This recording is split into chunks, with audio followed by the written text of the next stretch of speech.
দর্শক শ্রোতা, জামানার মুজাদ্দেদ হজরত খাজা বাবা শাহ এনায়েতপুরী রহমাতুল্লাহ আলাইহি সাহেবের মহাপবিত্র ওরস শরীফ এখন অবধি চালু রয়েছে।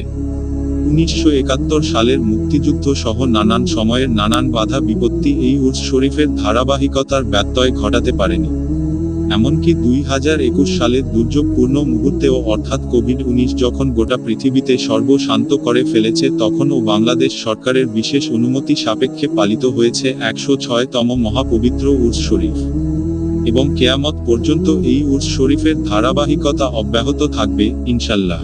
তরিকায়ে নকশাবন্দিয়া মুজাদ্দেদিয়া এর খেদমতে শাহান শাহ মিডিয়া ইউটিউব চ্যানেলে প্রতিনিয়ত তরিকার নানা দিক তুলে ধরা হচ্ছে। সুতরাং এই তরিকার অন্তর্ভুক্ত সকল ভাই বোনদের পাশে থাকার জন্য অনুরোধ করছি। আপনার মতামত কমেন্ট বক্সে লিখুন।